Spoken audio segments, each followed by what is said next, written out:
Stephen in with 4 under 66 in the second round to be 5 under. What was special about that round today from your perspective? Yeah, it's obviously really gusty today, and I felt like they put the pins in some hard spots today, which is surprising with the forecast. You know, we knew it was going to be windy today, and a couple fairways we barely got to the fairways. So it was one of those rounds where you just kind of keep grinding. My putter saved me a few times today, which was nice, and yeah, great round. Obviously, you have some room off the tee, so I haven't really been driving it that well last couple of days. So I'm kind of looking forward to leaning on that a little bit on the weekend and kind of getting back to how I know how to drive it. Was there a standout moment or highlight for you in that round today?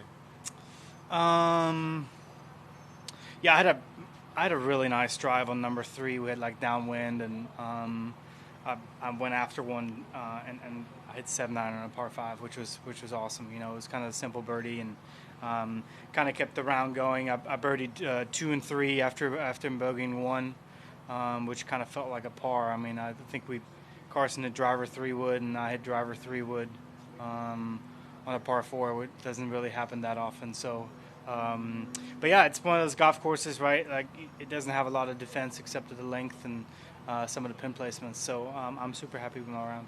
And just finally, your season so far, how would you sum that up? A couple of top threes, a couple of miscuts. How would you sum it up?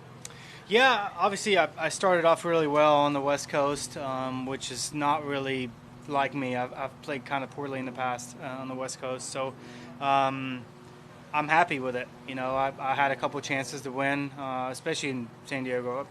Mexico, not so much, but you know, I'm keep trying, keep giving yourself opportunities. That was kind of my goal in the beginning of the year. Just keep getting yourself opportunities to do something on the weekend, and one of those hopefully will be mine at some point this year. So I'm just going to keep doing that, keep playing well, keep practicing hard, and yeah, see how it goes.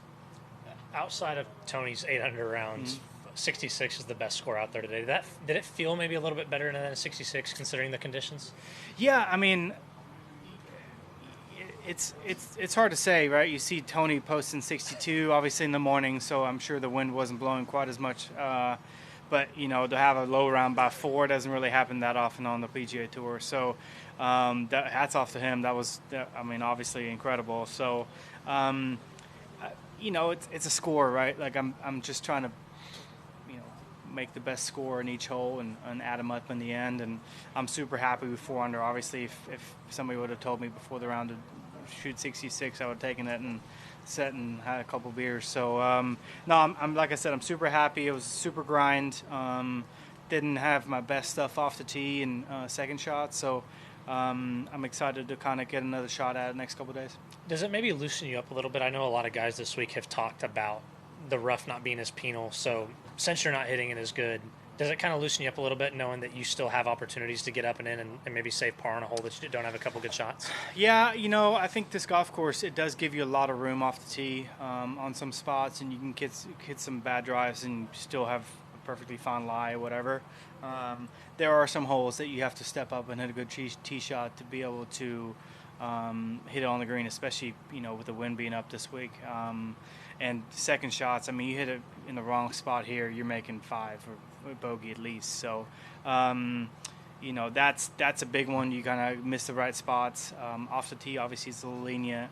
But you still, you know, there's still trees. You can still kind of get stymied behind a tree. So I wouldn't rely on hitting it all over the place on the weekend. I think a little straighter would probably serve us well. Are there any ways, do you think, and I've asked you this in various ways at times, but that all the success you've had on the Korn Ferry Tour helps you in contention on the weekend on the PGA Tour, just whether it's the cadence of talking to the media and being in the later groups and just knowing what it entails to be in those positions? Yeah, I mean, obviously, you know, I had my fair success out there, and you know, that plus, you know, some of the times that I got lucky enough to be out in contention here. Any experience, right? That's experience. So you can't get that anywhere else but being there. So it's exciting. I obviously really like where my game's at. I like what I'm doing. I like my team. I like everybody around, and to be able to, kind of give myself more opportunities this year was a huge goal of mine, right? Like I want to be there Sundays a lot of times, and I want to, compete. And I know sometimes it doesn't work out your way, and sometimes it does. So that's what I'm here for. Do you feel like you're due to win on the PGA Tour, or is that something that like it's so hard to win that that's not really a thing? Due is a hard word, right? Like, I mean, I think I'm doing the right things to do it. I think all the work I've done on my short game, and that's kind of been letting me down the last couple months. To be able to go there, and it'll come together at some point. If it's this week, if it's some other week, I know it's in there. I try not to press it. Obviously, I'm 34 now, and I'm not a young buck anymore, and I'm trying to be as patient as possible.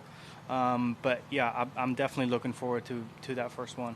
And what's your take on the dominance, I guess, of Scottie Scheffler and just what he's been able to do in the ball striking run he's been on, and most rounds under par on tour, and just all this stuff that he's doing? I mean, that guy is just he's on another level right now, right? And if he starts putting well, we're gonna have our issues. But it's I think overall, not a lot of people can beat him over the course of the year. I think he probably would have won a couple of FedEx Cups by now if they didn't change the format. And he's the best player in the world, and he's playing like it. And it's honestly, it's fun to watch, right? Like, it's unorthodox in a sense, and it's ball striking wise, it's really, really, really impressive what he's doing week in, week out. To be that on and your bat stuff be that good is pretty impressive. So couldn't happen to a nicer guy. He's awesome. So I'm happy for him, obviously, and I'm gonna try to beat his brains out this weekend. Heck yeah. Stephen, we're just 4 months away from the Olympics. Are they on your mind at all? Yeah, I mean, obviously this year, the schedule wise, it's great. I'm super excited about the opportunity to maybe play for Germany there. It's definitely on my calendar. It's definitely, we've done some of the prep work for it. There's a million things that you got to do administrationally wise, and be something that I can tell everybody about for the rest of my life, right? So to be able to have an opportunity to maybe play, like I said, I'm planning on competing. Planning going this year, and obviously I skipped Tokyo a couple years ago because I was in a hard spot in my career. I wanted to kind of get a foot out here, and being able to do that this year with not even missing a week is amazing. So I don't know who put that together, but it's awesome. So it'd be a great honor, obviously, and I heard that golf course is pretty pure and hard, so I'm excited. When you were growing up, and how much attention did you pay to the Olympics, and what was kind of the favorite things for you to? Yeah, golf, not much, right? Like I grew up watching Olympics, and I can't remember when it stopped, and like 85 or something, and then it just restarted in Rio. So, but Olympics was awesome. I think the biggest or the best sports to watch is like the track and field. That's for me. Swimming is also a really good one, right? Like you see.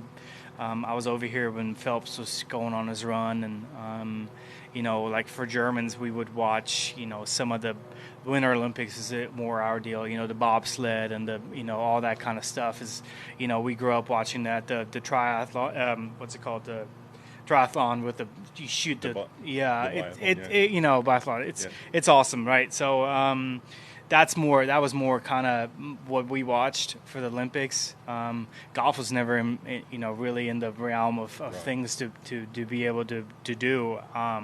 So when they changed it, obviously it was a little bit more of like, hey, you know what, this would be cool. I could be an Olympic athlete, which, calling a golfer an athlete, some of us maybe, but you look and compared to some of the athletes there, it's pretty impressive. Who's the first German Summer Olympics athlete that comes to mind when you think of that? Summer Olympics, tough. I can't remember. it's more Winter Olympics, right? Like we had the bobsled guy. He was from like the kind of close to where I'm from, and he was like he would sharpen his own thing. You know, I can't remember his name now. You put me on the spot. Sorry to put you on the spot. Jesus. But I think his name is Hackl. Hackl. Georg Hackl. That was his name. He was the guy in the Winter Olympics. He was kind of a genius brain of getting the bobsled. So that's the Winter Olympics is probably what I would remember most. Okay. Yep. Can we just do a couple in Germany? I'll Yeah. probably ask you about that as well. Yeah. Just